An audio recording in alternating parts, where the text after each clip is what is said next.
Hello everyone and welcome back to the match here in the World Cup of Wrestling. Today we have for you Iran, the Iron Sheik, going up against Mark Andrews. And we know already from this one, since the result earlier on today, that a victory here for the Iron Sheik would see both the USA and Iran qualify for the next round of this competition. Iron Sheik now in with a snap suplex there on Mark Andrews. So yeah, Kurt Angle on 2 points. I don't think, I think Mark Andrews, but both of these obviously could. If Iron Sheik wins, then both him and Kurt Angle will be on 2 points each, and they face each other in the final match of the group, meaning that one will end on 3 and one will end on 2. If Mark Andrews were to win here and to beat Will Ospreay, he could finish on 2. And that would put Mark Andrews through. So there's a lot of different possibilities that could still happen. For me, the most likely option here is that Iron Sheik wins this one, to be honest. I just think on paper, for me, I think Iran and the Iron Sheik have the big advantage coming into this match. He got a big victory on round of matches number 1 against Will Ospreay, which I think surprised a lot of people, including myself. As Mark Andrews drops into the pin. This would definitely be a twist in the tail if Mark Andrews got the win. I did say as well beforehand that Mark Andrews winning this is the only chance that Will Ospreay has of going through. Because Will needs Mark Andrews to win this, then Will needs to defeat Mark Andrews and needs Kurt Angle to defeat the Iron Sheik to trigger a playoff match, really, where 3 people all end up on 1 point each, and what is this?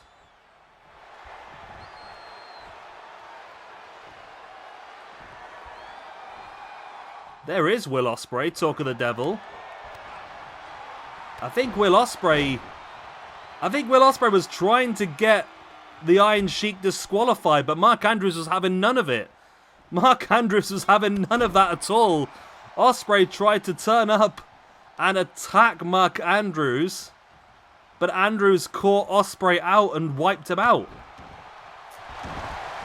Yeah, if Ospreay had his way there, he would have attacked Andrews right in front of the referee, and the referee would have called it a disqualification and given the match to Mark Andrews, and that would have given Andrews the win. But instead, Andrews saw it coming and took out Ospreay.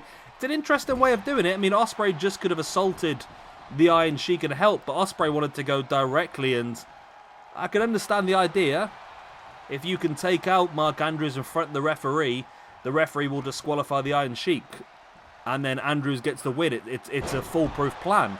He thought it was a foolproof plan anyway, until Andrews saw it coming, and if anything, Ospreay could have screwed himself over here. Oh, it's only a 2 count. I mean, Mark Andrews attacking Ospreay there was probably against his own interests, really. If he just stood there and took the attack, Andrews would have won this match and had a good chance. Well, not a good chance, but he would have had a chance in still qualifying for the next round. Andrews knows this is his only chance. He has to win this match to stand any chance of qualifying.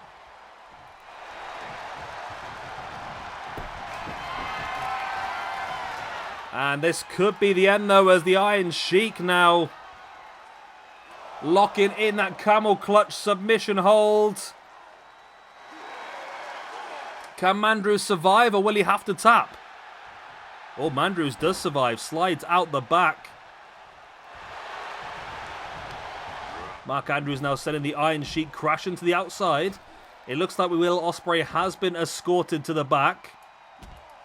Security was not impressed with him jumping the barrier at all. Mandrews now with that DDT to the ankle. Basically just jarring the knee joint there, though. And it's a clever maneuver, because when you do try and lock in the camel clutch, you are in a squat position. And it's difficult to hold a squat position if you've got damage to your leg. And it means you can't hold that submission for very long. As Mandrews now starting to use the arena to his advantage. I think Mandrews slamming the hand of Iron Sheik into the ring steps again, weakening a potential assault with the camel clutch. Hello, kitty cat. How are you? That's good. Mark Andrews now hops back into the ring. I think he was. I think he'd be happily taking an easy win now, trying to get the count-out victory, but not to be the case. But he does get that big DDT. Did Will Ospreay underestimate Mark Andrews here? Could Mark win this on his own? I say as he gets caught by the knees of the Iron Sheik, and Sheik now with that snap suplex. Sorry, there we had a bit of a system glitch, but we are back, and it always happens, right? Every time we get these system glitches, it always happens potentially right at the end of the match as the camel clutch is locked in for the second time in the match. Can Mandrews survive a second one, or is he going to have to tap?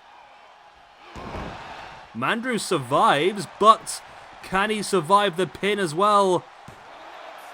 He gets a hold of the rope. Great ring awareness. Mark Andrews wrestling the match of his life here.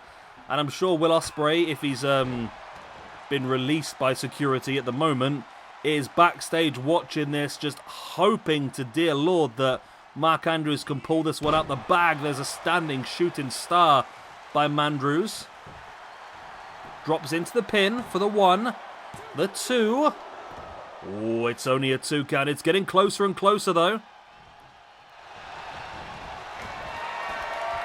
Mandrews heads up to the top as he thinking shooting star. He does, and he lands it as well. There's the pin for the 1, the 2, and the 3, and Mark Andrews has won it. Mark Andrews has won it, which does put Will Ospreay bottom of the group, but it does mean that Will Ospreay still has a very outside chance of qualifying for the next round. So, at the end of our second round of matches now, Kurt Angle is on 2 points. The Iron Sheik is on 1 point. Mark Andrews is on 1 point, and Will Ospreay is on 0. Right. Let me lay this out for you now then. So, we have got 2 matches remaining in Group B. We have got Will Ospreay versus Mark Andrews, and we've got the Iron Sheik versus Kurt Angle. Now, if the Iron Sheik defeats Kurt Angle, let me figure this one out. So, if Kurt Angle defeats the Iron Sheik, then Kurt Angle is through. If in that situation, then my brain is melting here. Okay, so if Kurt Angle defeats the Iron Sheik, Kurt Angle goes through, and then it comes down to the Ospreay versus Mandrews match. If Mark Andrews defeats Ospreay, then Andrews will go through in second place. If Ospreay defeats Andrews and Angle defeats Sheik, then Iran, Wales, and England will all be on 1 point each, and there'll be a like a trifecta of who beat who. So, for example, Iron Sheik beat Ospreay, Ospreay beat Mandrews, Mandrews beat Sheik. Therefore, we will have to do a playoff match. Oh, this is confusing, isn't it? There's too many different possibilities for me to... I'm assuming you know what I mean here. So, Ospreay needs to beat Mandrews to stand any chance. And then he needs Angle to defeat Iron Sheik, and then he has to win a triple threat to qualify for the knockout stages. If Iron Sheik defeats Kurt Angle, then all of this is immaterial. No, it's not, actually. If Iron Sheik defeats Kurt Angle, and then Mark Andrews defeats Will Ospreay, then we may have to go to another triple threat, because there'll be 3 people on 2 points, all of who have defeated each other, and then it's again going to come down to who gets the points. This group is a mess. It really is a mess, and it's going to be very fun to figure out how that mess gets tidied up when we restart around with our third round of matches. But for now, at the moment, Kurt Angle tops the group on 2 points. The Iron Sheik and Mark Andrews joint second with 1 point. And Will Ospreay props everything up on 0. I'm going to love you and leave you with all that confusing brain power stuff that I put out there. And I'll see you next time. Bye-bye.